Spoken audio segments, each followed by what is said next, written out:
Well, good day, everybody. Welcome to the Lifetime Training Podcast. And I am jacked today to bring you one of the best there is in the sports nutrition and supplementation industry, Dr. Jose Antonio, who's the CEO of the ISSN, International Society of Sports Nutrition. And he's a sports science researcher at Nova Southeastern University in Fort Lauderdale. He's been part of the Lifetime crew for a bit. And I just can't thank you enough for everything that you've been able to do for our trainers and now out to the general public. Thanks for being on the show. Hey, I'm glad to be on the show. We have a lot to talk about. And as I'd mentioned to you prior to hopping on, we have a big conference coming up on June 10th to 12th, the International Society of Sports Nutrition, where we talk about all of the latest science on sports nutrition and supplements. Obviously, we're going to go over some of that today. So absolutely glad to be on. Awesome. Well, we'll get into that. But what I want to start with, I want to just start, you have done so much research on, sports supplements and supplementation, and there's so much out there. And I want to get into what you've found through your research are the top, 3 to 5 best supplements for, muscle hypertrophy, performance, just go through it. And then we'll delve into not only just what it is, but let's get into why and the research that you found. Yeah. You know what I like to do is I think if we keep things somewhat simple and basic, it's much easier for people to digest as opposed to giving really complicated questions. It's sort of like this. I'll give an analogy first. Yeah. Training for a sport, what do? You got to lift and you got to run. And the running doesn't have to be distance. It can be sprinting. Like if you play rugby, you got to lift, you got to run. Sports, almost all performance sports that have a speed component, you got to do those two things. So that's sort of, narrowing it down to what's most basic. When it comes to sports nutrition and supplements, again, stick to the basics. Although you probably have access to 50, 60, I don't know how many supplements are on the market. The basics. So we got, and I'll rank these from number one, let's say my top 5. Yep. Number 1 would probably be protein. And when I mean protein, obviously you can get protein from foods, but just getting a post-workout shake is an easy way to get quality protein. So that's number 1. Number 2, creatine, specifically creatine monohydrate, because that's where all the data has been published on that particular form. The beauty of creatine, and we'll go over this in more detail, is that it can help skeletal muscle, but also help the brain. So that would be number 2. Number 3 would be caffeine. Caffeine helps almost every sport. Number 4, beta alanine, not for all athletes, but for the ones that it is effective for. I think it's one of those that is a must-have. And then number 5 is kind of tricky. So I might put vitamin D in there because most people are deficient in it. Although getting a lot of it doesn't necessarily help performance, being deficient in it may hinder performance. So it could be vitamin D, it could be the nitrates or beetroot juice, because there's some good data on that. But, those top 4, I think most of us in the science world would, you might play around with the order, but those are the ones that would be most frequently mentioned. And number 5 could be, we might have disagreements on number 5. Yeah, absolutely. Well, let's dive into that. When you talk protein, there's a lot of different proteins out there. And now obviously there's the pea protein versus the whey protein versus the collagen protein. Why don't we dive into kind of, from what the use of each and what you've seen is maybe slightly superior than others? Well, in terms of superiority, this is where it gets kind of interesting. Mm-hmm. Most of the comparative data have been milk-based proteins, usually whey, compared to, let's say, a plant-based protein, usually soy. Mm.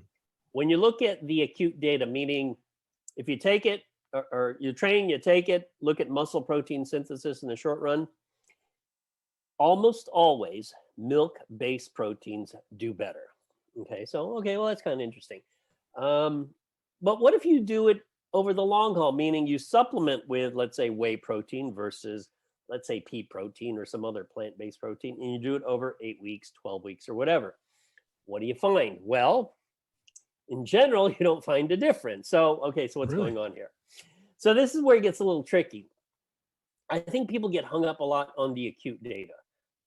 I like the acute data. It's interesting, but I know at the end of the day, it's like judging. Are you a fan of baseball? Absolutely. All right. It's like judging how a pitcher pitches. It's like predicting how they pitch in the 7th inning based on how they pitch on the 1st inning. It's like, No, it doesn't work that way. Hey, he might be losing it in the 5th inning or whatever. He might be yanked in the 4th inning. Who the hell knows? Same with the acute protein data. It's like, okay, well, if I compare whey protein versus soy, exercise, and then you measure muscle protein synthesis acutely, whey protein almost always does better. Yet how come it doesn't translate into better skeletal muscle or lean body mass gains over weeks and weeks and weeks? Well, the reason is our diet is not just whey protein or soy protein. Our diet is mixed. In fact, our diet is sort of all of these foods, of which, okay, maybe our shake after we work out or before we work out is pea protein or hemp or whatever. So that one, I'll call it a meal, is it really going to affect how you adapt to exercise if the rest of your diet is already pretty good? And the quick answer to that is probably not, as long as you're getting adequate protein. So I always tell, and people say I make fun of vegans, and in fact, I actually try to defend them in that if you get enough protein total throughout the day, you can do fine as a vegan. It's more difficult, obviously, because if you can't eat meat or you can't drink milk, it's tough. So you gotta, I knew one vegan bodybuilder down here in Florida who literally consumes like 6 shakes a day. I mean, 6 shakes a day. Because, you can't eat tofu all day, right? So you got to get it in the shakes. So it is possible to do. It's just not practical. But yeah, I think we got to stay away from, sort of putting so much merit into the acute or short-term studies and focus on, okay, what happens over the course of 8 weeks or 10 weeks or 12 weeks? Got it. And have you done any research and found out, just as far as the sensitivities? Obviously, more people might have sensitivities to whey versus a pea protein. And then obviously there's the soy protein, which some people absolutely bash just due to it being a soy base. Anything you could go into there? In terms of when you mention the sensitivity? Yeah. Just they don't take to, milk, dairy, those types of things. Oh, I see what you're saying. Well, I've heard that about the milk-based proteins. That for some people, they say it's hard on their gut. They get a bellyache or whatever. And my response to that is, well, just don't take it. It's not like this is like magic or anything. It's like, if the food doesn't agree with you, just don't consume it.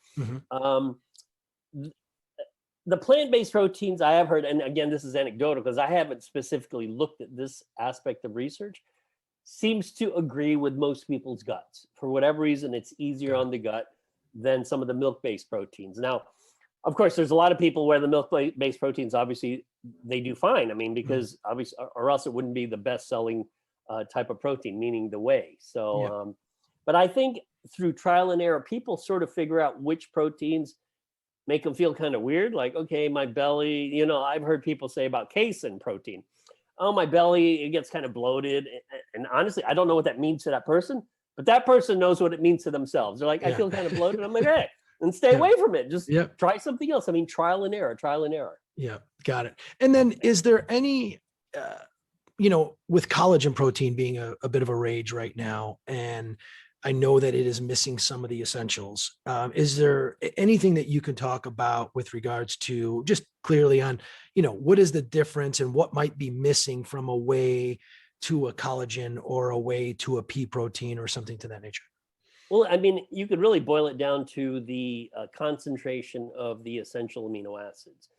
And really, like, if you look at, for instance, soy or any of these plant-based proteins, typically they tend to be much lower in leucine. Right. And we know leucine is the primary driver of MPS, so muscle protein synthesis. So to me, there's a simple solution. Just add leucine to the plant-based protein, which I always thought, whatever amino acid seems to be deficient, why don't you just add it? Just add it. How hard can this be? And maybe there's a cost. There might be obviously an associated cost, but people are willing to pay a premium for plant-based proteins for whatever reason. So just add whatever the limiting amino acid is. And if it's leucine, just add more leucine. Got it. Awesome. And then, I guess the final thing within regards to proteins is, timing. Obviously you mentioned right afterward, anything that you can share on the importance of just the timing of when you're getting your proteins in. Yeah, this is kind of interesting because I think timing, when you rank order the importance of those factors that are related to protein intake, timing's probably number 3 or something like that. I'd say number one would be total protein. Number two would be the quality of protein. And number three would be the timing of protein.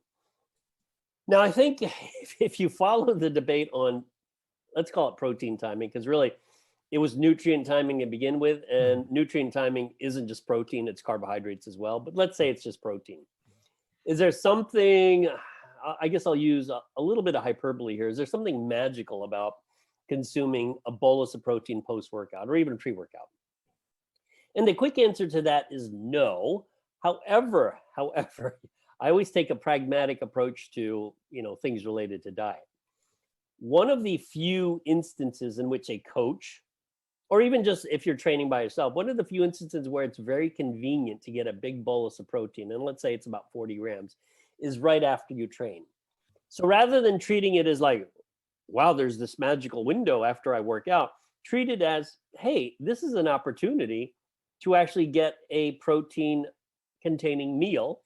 It could be 20 grams minimally. It could be 40 grams. I mean, some guys will consume 60 to 80 grams post-workout, but it is a great way to get your daily requirement of protein without having to cook a meal per se. And it's very convenient.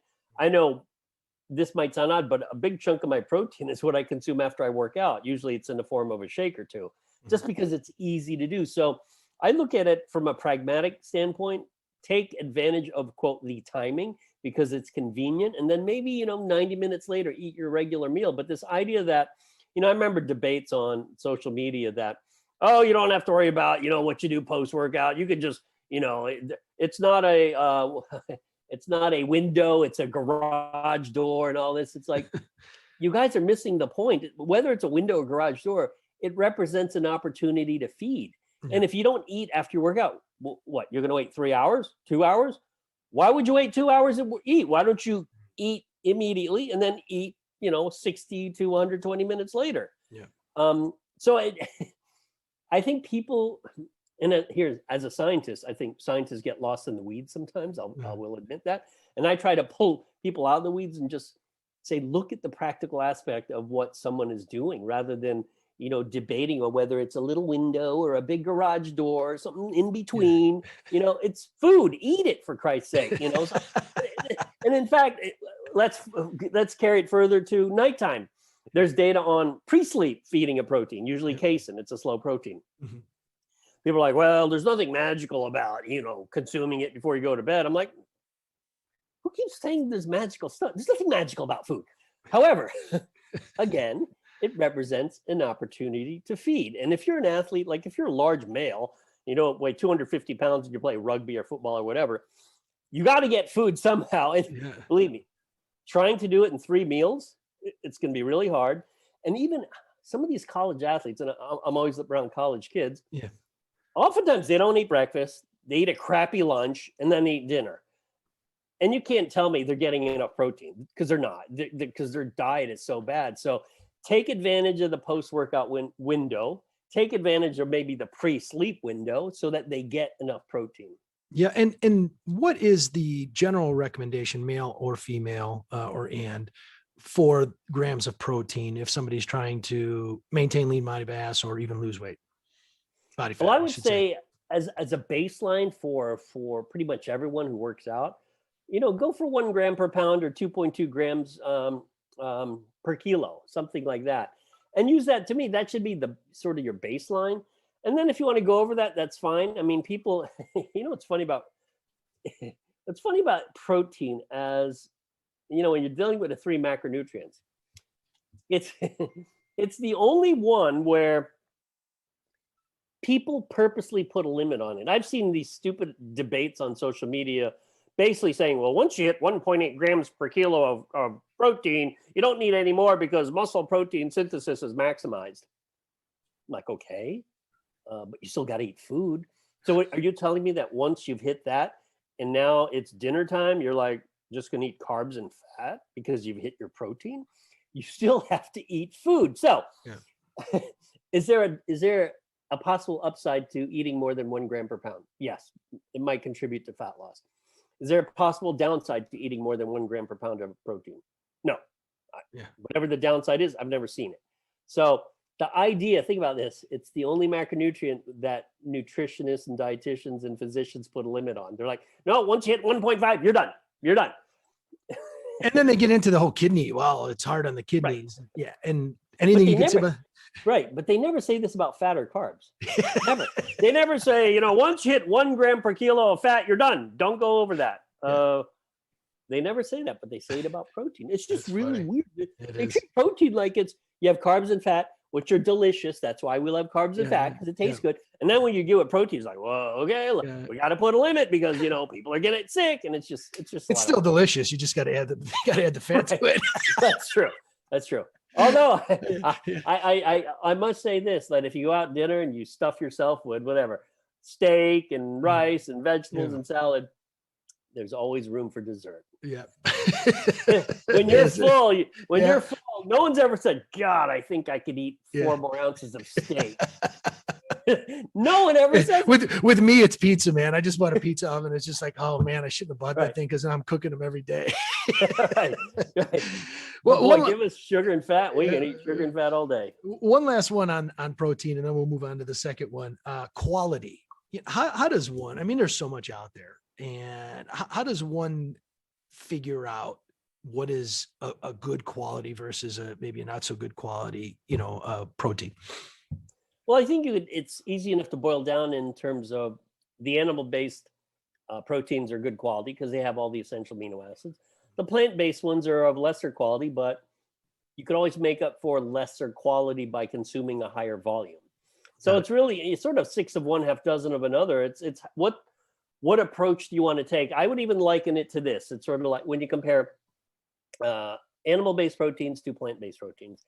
Compare training aerobically, doing the typical steady state or what I call long, slow distance LSD training versus high intensity interval training. 2 different kinds of training. One you got to do for a long time, but it's not hard. The other is short duration, but really hard. Yep. They both could get you to the same place, but they're different approaches, right? Yeah. And obviously the best endurance athletes do both, but as an analogy, 2 different methods get you to the same place. But what about with regards to whey? Like let's look at there's obviously certain whey proteins I've had, and the gas that came out of me, you didn't want to be around me. And then there's the higher price. I mean, not because it's higher price, but people say this is a more quality whey protein. How does one decipher that? I mean, in terms of which ones are the quality? Yeah. Part of it is, well, again, if you're asking, scientifically, what's the definition? It's typically the ones that can produce the greatest elevation in muscle protein synthesis. And those are typically, actually, the milk-based proteins would be number 1, and they're the ones that are most studied. And then I would imagine, all of the animal-based proteins. So it's the acute data on muscle protein synthesis. But again, you can't put all your eggs in one basket and just focus on acute data. Yeah. Because over the long haul, we're eating a mixed diet. We're not just eating shakes. Yep. Got it. Awesome. Well, let's move on to number 2. That was great information. I think you said number 2 was creatine before caffeine. I think it was creatine. And that's one, I have to say it. My senior year in college, I found out just before I graduated that I was 1 credit hour shy. And they said, write a paper for me. This is in 96. I wrote a paper on creatine. The professor gave it back to me. He said, you passed, but I don't believe anything in this. And I think it's all BS. And I will. How could you pass, but he not believe any of it? I think he felt bad for me or whatever. So regardless, but here we are now with creatine. And I know probably you're one of the most researched persons in the world on this supplement. Give us the skinny on that. Well, creatine has got to be the single most studied supplement in the history of mankind. In fact, for people who are anti-creatine, and obviously these aren't scientists, but it could be just a regular person who goes to the gym and doesn't really know much about supplements. I always ask them a simple question, and they're not going to know the answer, but I use it as an analogy. I always ask, can you name a single food that has as many studies on it as creatine? And most people, I mean, if you don't know science, you probably would guess, well, about milk or eggs or or milk or eggs. Yeah. Most foods really have no data. And then the answer to that is, well, no, there's no comparison. There's more studies on creatine than milk or eggs or pretty much all foods combined, because we just take for granted, foods are foods and they're going to help you. But creatine has effects that you don't find in foods. I mean, increased lean body mass, it helps with cognitive abilities, with memory and things like that. There's data to show that it might help if you've had traumatic brain injury or TBI. It helps endurance performance. It could alleviate delayed onset muscle soreness. There's so many things that it can do that I can't think of a single food and or supplement that does the same thing. And the safety data, I mean, creatine's been around since the early 1990s. So you get the 90s, the 2000s, roughly 30 years. Yeah. I've been taking creatine regularly, probably for the last 20 years. I take about 3 grams a day. I have these capsules I take. And I take it, I'm not trying to gain weight or anything. I take it actually for my brain. I think I just feel better on it. So there's many reasons. There's many reasons to take it. And you don't have to be interested in bodybuilding. It could be you take it for how it helps your head. Your brain. There's even data in clinical populations, for instance, it might help type 2 diabetes and things like that. That's great. Well, one of the things too, you mentioned in there that I want to kind of zero in on for a second is you said endurance, because typically that, the perception of creatine is it is not going to help endurance. Would you mind diving into what you found there? Well, this is where it gets kind of tricky. It depends. I would say it depends on the endurance sport. Yeah.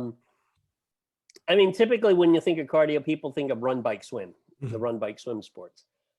But rowing is a cardiovascular sport. Got it. Plenty of data showing creatine helps rowing. So what is it about rowing that's different than running? Well, for one, rowing, your body weight supported. And there's a lot more of a muscular component to it than running. So that's why for that particular endurance sport, it helps quite a bit. So if you're on the water, whether it's rowing, kayaking, paddling, or whatever, it's going to help you. The challenge with running, and there's data showing that it could help recovery post-running, but the challenge with running is that if you're a distance runner, you don't want to gain any weight because it could impair your ability to run. If you're a sprinter, it's fine because you just got to generate power and speed. But for the distance runner, a lot of them have said, I don't know if I want a 2 to 5 pound weight gain, because even that little bit of weight is going to slow me down if I, run the mile or the 5,000 or the 10,000 or whatever.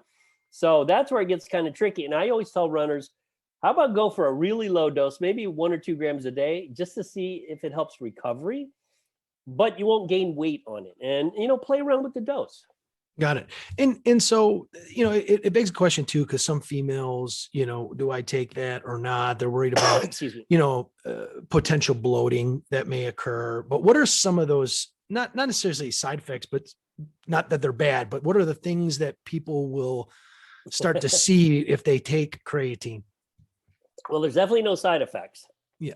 But I'd say the vast majority of people take it as part of a resistance training regimen, and they take it to increase lean body mass. That's really the primary reason. They want to gain lean body mass. They want to get a little stronger and things like that. So, that is the primary reason. I try to convince people that you don't have to work out to take it, because we know it helps, things related to neural function or cognitive function. Got it. And okay. So then dosing, what is the recommended dose? Let's just say for cognitive function, and then we'll get into a little bit more if they want to build muscle, things like that. Well, actually, we don't know the dose for cognitive function. We're guessing. In fact, the dose we use for cognitive function is the dose we use for exercise. Okay. So it's like 5 grams a day. So since 5 grams a day works for exercise, well, might as well try it for, for the brain. And maybe, who knows, maybe, and this is a cool area of research, maybe for the brain, you need a higher dose. Mm-hmm. But the God's honest truth is nobody really knows. Got it. And 5 grams a day is enough to, see the results. Is there any reason to go more than that? Body weight or anything? We're actually just publishing a study on 5 grams a day, showing an impact on cognition, a beneficial impact. We don't know if taking more will result in a better effect. Okay. Or a worse. It shouldn't be a worse effect. It should be a neutral effect. Or taking less will give you the same effect. So that's one of those things that requires further work. But suffice it to say that it does help the head. Okay. And then with regards to performance and in the size of the person, is there any reason to take more if you're 250 pounds versus 150 pounds versus? I mean, you'd think there would be because Yeah. of the larger mass, but Yeah. eventually, if you're taking 5 grams a day, I would say within 4 to 6 weeks, you will fully saturate skeletal muscle, and then you just stay on a maintenance dose of 3 grams a day, 3 to 5 grams a day. Okay. And one other thing too, back in the day, I used to hear super load, you super load up front and then you tail off. Any reason to do that or not to do that?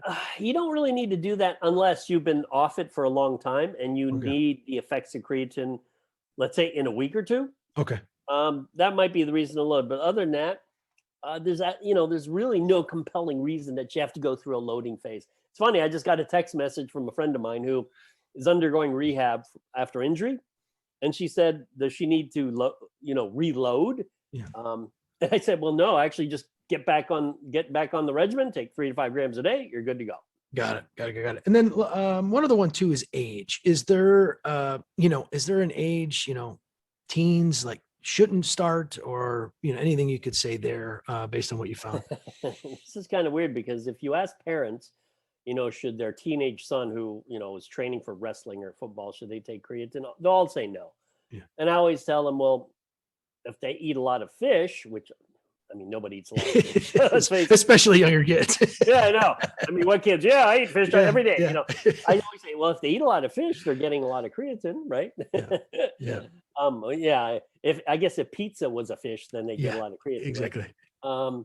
The data. I mean, there's data on infants, being given large quantities of creatine. There's no side effects from it. Yeah. I mean, data on we have teenagers who are swimmers taking creatine, showing that it helps performance. So Beautiful. my own kids, I mean, they're in college now, but I had them taking creatine when they were quite young. Yeah. When they were playing softball. So it's one of those things where it's super safe. There's no harmful effects. And I think at any age, particularly if you're athletic, you should be taking it. At least if you're in a sport that requires power or speed. Yeah, that's what I was going to say too, because it's so funny how some parents think, and it just human nature, I guess. And their kids, 13 years old, playing tackle football, playing rugby, playing wrestling and or basketball. It could be any of these contact sports, and they're like, no, I can't take it. Well, it helps them recover, and know that they're not recovering, they're not sleeping right. They're up all night playing video games and eating like crap and drinking sugary drinks, but the creatine's going to hurt them. Right. It's funny where priorities are. If you could give them a big can of, Coca-Cola, or even, some of these, I don't know if you've looked how much sugar are in some of these energy drinks. A lot of sugar, and, they're fine doing that, but God forbid they take 5 grams of creatine. It's crazy. Yeah. A Monster's okay though, right? Oh, shoot. So why don't we jump into obviously, and I think, I would love to talk about, because I know you've done some research on the energy drinks, but let's talk about caffeine, which you said is the number 3 supplement. And I love what caffeine. You found. Yeah, me too. Yeah, let's take it. I mean, caffeine. What's the first thing I do in the morning? I wake up, I go to the coffee maker, I hit the button, and I wait. In anguish. I know. Brew a little faster. My body hurts. No, caffeine. So much data on it. In fact, we just put out the ISSN, International Society of Sports Nutrition. We just put out a position paper on caffeine, summarized all of the data. And caffeine, the beauty of caffeine is that it helps so many different sports precisely because of its effect on the central nervous system. One of the great things it does is it improves your tolerance to pain. So if you look at some of the older data on caffeine, a lot of it was in endurance sports. And what's endurance sports about? It's about pain. I mean, how much pain can you take if you're running 10 kilometers? It's like, okay, I know you hurt, I hurt, but I hope you hurt more. So it's amazing where the brain goes, man. I know. The brain, it can convince you of other stuff. I mean, because I always, particularly for the endurance sports, I mean, a large aspect of it is pain tolerance. So caffeine helps there. There's even data on caffeine helping 1 repetition maximum, improving strength. And of course, caffeine helps the brain. There's, in fact, we just published a study on the effects of caffeine in an energy drink, affecting measures of what we call sustained attention, using a test called the psychomotor vigilance test. And that's one reason why people like to drink coffee or an energy drink while if you're driving for a long time. I mean, the road starts to look the same. It's just, you see a white line, white line, white line. It's like, oh my God, I'm going to fall asleep. So that's why we do high dose caffeine, for that sustained attention. Got it. And so what have you seen with regards to dosing, obviously, and then risks? Well, risk, I think with caffeine, everyone knows there's a risk to it. You can actually overdose on caffeine, but we're talking a lot of caffeine. Yeah. I mean, it almost always it's accidental that you would overdose on it. So in general, the dose that seems to work well is about 5 milligrams of caffeine per kilogram body weight. So that's 5 milligrams per kilo. At the high end, don't exceed, I mean, it's still pretty high. I would not exceed 9 milligrams per kilo. Anything above 9 is kind of crazy. So, but just stick to that middle ground, 5 milligrams per kilo, for someone like me, I think that's like 500 milligrams, which is still a lot of caffeine, but obviously you don't do that every day. Maybe take it before, if you're competing in some event where you need, that extra boost and things like that. So. Got it. And then what's your preferred, I mean, obviously there's coffee, but what's the preferred source? Is it just a straight caffeine pill, or? I think it's very individual, but like I do races down here in South Florida. We do I do some of the stand-up paddling races, and they range in distance from, the shortest is 3 miles, the longest is about 12 miles. So it takes anywhere from, on a paddleboard? On a paddleboard, yeah. Oh man. Yeah. So is that ocean too? It's sometimes river, sometimes ocean. Okay. So it's different conditions in South Florida. Yep. So 3 mile race takes 35-ish minutes. There's a race around Key West Island. It's 12 miles. You just go around the island.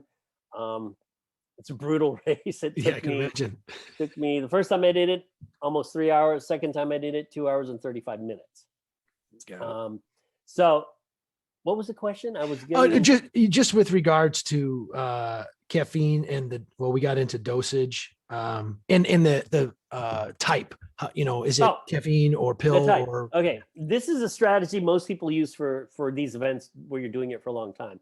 I prefer the pill initially before, because the pill, you know exactly what you're getting. And in fact, you just go to a drugstore, you buy 200 milligram caffeine pills. I think No Dose is one of the brands, but there's so many of them that it's sort of like, okay, 200 milligrams. And then like for the race around Key West, which takes 2.5 to 3 hours, I actually make sure there's caffeine in it's a Camelback. So you wear it, you can sip on it all day, during the race. I always make sure there's caffeine in it, because fatigue in something that long, oftentimes I always tell people, if your brain quits, your body quits. Yeah. But if your brain doesn't quit, you can make your body do anything. And that's just it. My goal's never been, oh my God, I hope I don't like get a muscle cramp in my lat or my quads cramp. It's all, my goal's like, my brain must not quit. It must not quit. That's the goal. People think that seems odd. It's like, so you're worried about your head? Yeah, I'm worried about my head, because here's what's happened, just to give you an idea.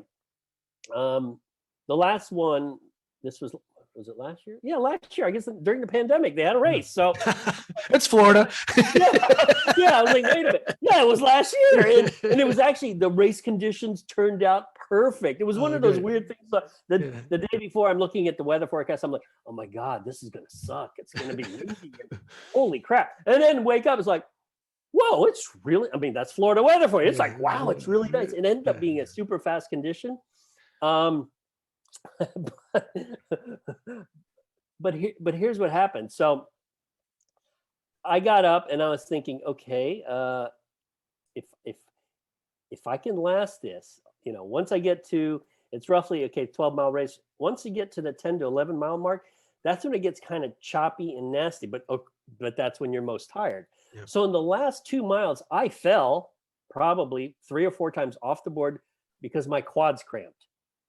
So you're on a board in the ocean. All of a sudden, your quads, they cramp, and you're like, and you fall. I'm like, damn. Yeah. And of course, there are not chase boats, but guys on wave runners, Yeah. and they're, coming by, you're like, hey, you want me to tow you in? I'm like, Yeah. no, I don't want to be towed in. I only got no, a mile to go. They're like, we can tow you in. We can tow you in. I'm like, no, I am finishing. Yeah. So my brain was on. My brain was getting very mad that my muscles were giving out. So, but if it was the opposite, if my brain quit, I'd be like, you're done. Just tow me in. Well, and that break, because I did a triathlon. The first one was an Olympic distance, and I was hitting my goo packets that had the caffeine in it, and I started to cramp everywhere. And obviously there's a dehydration piece. Anything you can talk to the listeners about with regards to, if you're taking in caffeine, obviously, there's a chance for dehydration. How do you combat that, or anything you have, found there? Well, caffeine during an athletic event, dehydration isn't an issue. Okay. In fact, there's no diuretic effect, particularly during an athletic event. And also, when you watch how athletes consume caffeine during an event, they're always consuming it with liquid. No one takes a pill during a race. Or whatever. It's always in liquid form. So that's something you really don't have to worry about. Got it. And then the other piece too is obviously I want to dive into these energy drinks, because when you start to mix caffeine with 18,000 other things, that's when I think the mess happens potentially. What can you say about the energy drinks and when it starts to mix caffeine with a lot of other herbs and things like that? Well, if you look at the data, there's probably a couple dozen studies on caffeine containing energy drinks. Red Bull, oddly enough, Red Bull did some of the initial studies on Red Bull. Yeah. Redline, there's some on Redline and Bang and things like that. So there's probably about 24 studies overall in the energy drink category, maybe more. I haven't looked at the grand total. But in general, caffeine is the active ingredient. But you're right, there's a lot of other sort of odd stimulants that get thrown in the mix. But almost all the data, and this is, if I'm wrong, hopefully someone in your audience will correct me. I'm sure they will. I know. They're like, that son of a bitch. We're waiting for it. Really? I know they have their pen and pencil ready. Exactly, Like, okay, waiting. He's gonna mess up. We're gonna inundate Jason social media and tell him what an idiot he was. Isn't it weird how social media works that way? Gosh, yeah. But anyways, what's interesting is there's actually not long-term data on caffeine just from a safety standpoint. Like, what if you just drink it every day? There's none. It's funny, no one's ever done that study. All of it is short-term. It's like you consume Red Bull or Redline or Bang, and then you do something. You exercise, whatever. And in those instances, it works quite well.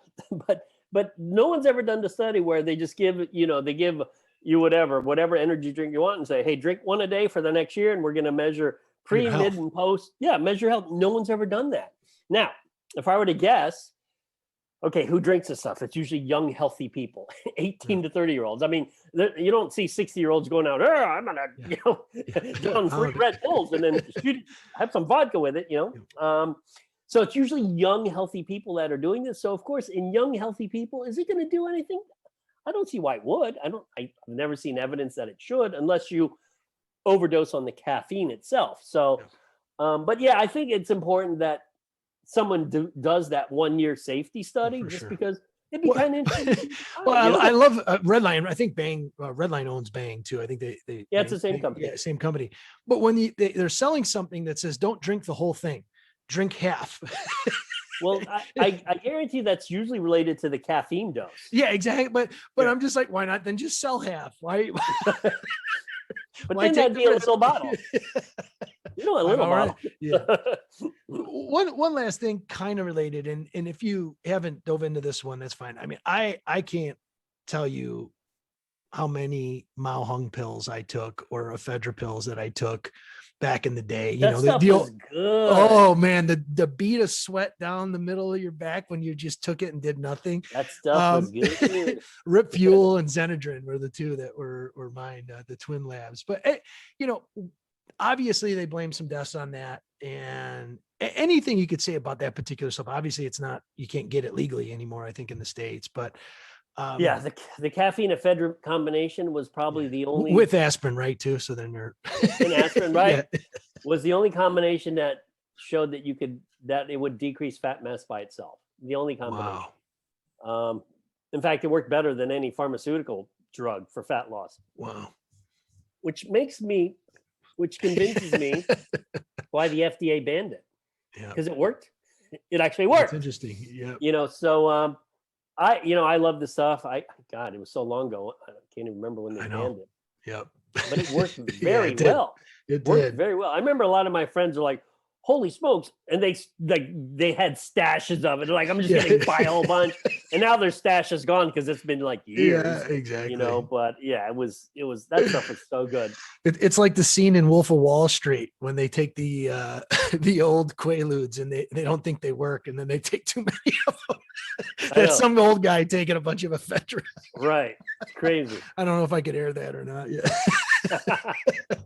Might want to cut that out. All right. Well, so we said caffeine, and then after you said beta alanine. That's a big one right now. Why don't you dive into that one? Yeah, beta alanine. The way it works is it combines with another amino acid called histidine, and it forms a compound called carnosine. Carnosine acts as a buffer. So if you engage in an exercise that produces a lot of acid, right? So muscle pH drops. So that would be long sprints, mixed martial arts, boxing, anything that produces a lot of lactate, beta alanine will work. It won't help sports where there's like baseball, softball, because you're not producing much lactate. It's more of a reaction sport. It's not going to help golf. It's not going to help bowling. It's not going to help archery. I'm not even sure it would help distance running, but it might help the shorter distances, like the 400 to 800, maybe the 1500 and things like that. But any sport where you produce a lot of acid, it's definitely going to help. And that's why I put it number 4, because of its limitations. Mm-hmm. Now, if you work with athletes that are in a weight class, boxers, mixed martial arts fighters, the reason beta alanine is great for those individuals is that it helps them train harder, but they don't gain weight. Because obviously, if you're in a weight class, you don't want to move up in a weight class. Yeah. So that's why it's ideal for them. A lot of them may or may not take creatine because of the weight gain, but they all take beta alanine, or they should take beta alanine. Got it. And again, can you go just a little bit into what is the mechanism? How does that work? How does the beta alanine work? Well, when it combines with histidine to make carnosine, remember carnosine itself acts as an intramuscular buffer. So when let's say you're doing like 400 meter repeats on a track. So 1 lap sprint, let's say a 200 meter recovery run, you're going to be producing a lot of acid, but by having higher levels of carnosine, you'll be able to buffer that acid better. And it's not necessarily going to make you run faster, but it will help you maintain the same speed longer. Beautiful. That makes sense. You're not going faster. You're just not getting slower. You're not fatiguing. Yeah. That's awesome. And what do you have from a dosage standpoint? What do you recommend there? Yeah, this is where it gets tricky because you get the weird paresthesia, which some people like, some people don't. But roughly 4 to 6 grams a day. And that's the tingling, right? That's the tingling. Yep. Yeah, 4 to 6 grams a day for a month to a month and a half, and then you could probably taper off the dose to maybe 2 to 3 grams a day. But I think the reason you don't see as many people taking that as creatine is because of that weird tingling. Got it. And what can you explain why the tingling occurs? Yeah, there's receptors in your skin that are activated, and they seem to be similar to those that I guess you get sort of an itch from, but it's very temporary. I mean, there's no harmful effect to it. It starts, for me, it lasts like 5 minutes. You get a weird tingling in your fingers, some people in their face, and then it goes away. Got it. And how does it work? I mean, you got into the science, but I guess I'm trying to visualize it a little bit with regards to these, kind of higher intensity sprints, or just call it weightlifting, those types of things. How does it increase strength without increasing size? Well, it's not necessarily increasing strength. It's increasing your ability to train.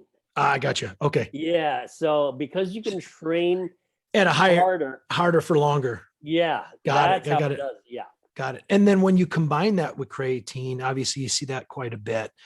There's nothing about the combination. They each will have a separate effect.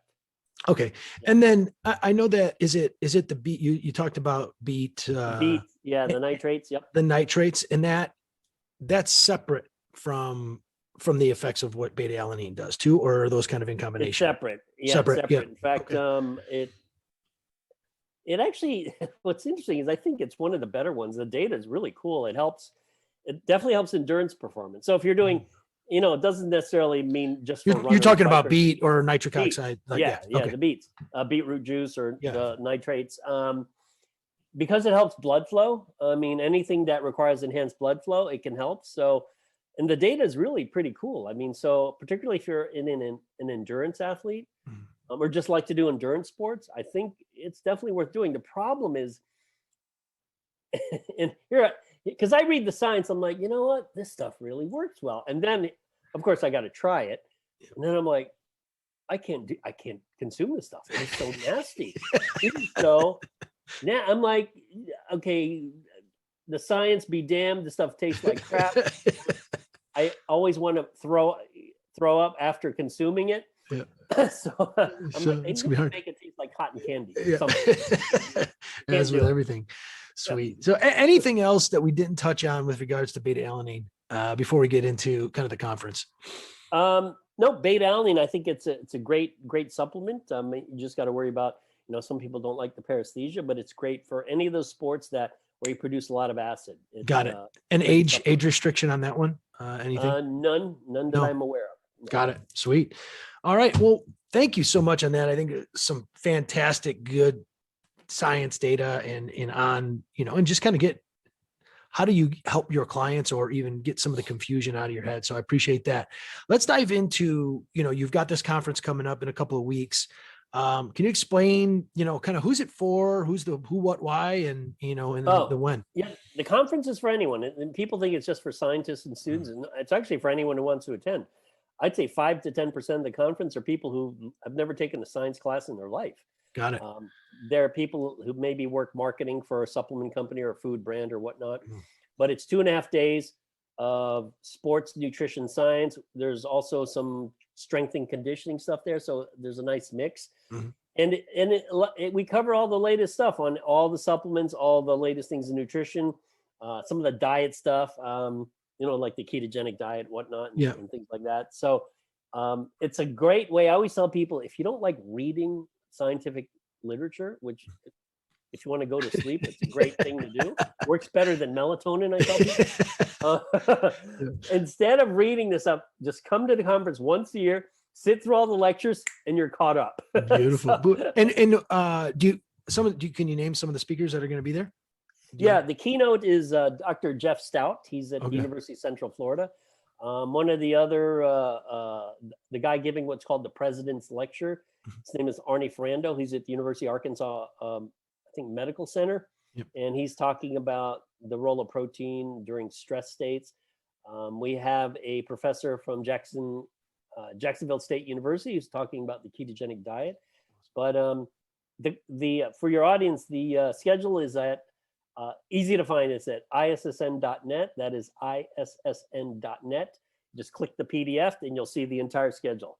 Beautiful. And I'll put that in the show notes. One last thing too, before we go is, some people may not have heard of the ISSN. Can you just dive into, you started that, I believe, correct? And kind of what that is and, what offerings they have besides the conference. Yeah, we started the ISSN back in 2003, myself, Dr. Doug Kalman, Dr. Rick Kreider, Dr. Sue Kleiner, and Anthony Almada. And this is our 18th year. We do conferences every year. We also do online webinars for people that don't like to travel. But we also have a sports nutrition certification that is worldwide. We have people all over the world who are certified in sports nutrition. And these are primarily personal trainers who want to give sports nutrition education to their clients. So 2 main things. We're a very focused group. It's conferences where we focus on sports nutrition science or just sports science, and certifications in sports nutrition. So if you want to get certified, let me know. We have the most recognized sports nutrition certification in the world. For sure. And it's not easy. No, it's not easy. So it's not a cakewalk. I know that. Well, man, Dr. Jose, thank you so much. I really appreciate, you jumping on. You're just a wealth of knowledge, and I look forward to helping you promote all the stuff that you've got going on, and the partnerships that we had with Lifetime. Hopefully we'll keep growing that and move forward. So hey, you know what you should think about next year? Our national conference, ISSN, is in Fort Lauderdale Beach. Yep. Middle of June. It's always middle of June. You should bring the podcast there. Yeah. And do a podcast. Because you could That would be probably, a and I don't know who does your videoing, but you could probably get multiple shows done just at the conference. Yes, for sure. I'll definitely, and any reason to get to Florida as well. Although right on the beach. Although now I'm in Arizona, so I can't complain whatsoever. I just don't have an ocean. Well, I got to go to Mexico to get my ocean. That's a long drive. It's only 3.5, actually. It's only 3.5 hours, ironically. So, but it's I am literally a 5-mile shot east. I hit the water. Exactly. Yeah. All righty, man. Well, thank you so much. I appreciate it. All the best of luck to you, man. Thank you. Thanks, Jason. Have a great day.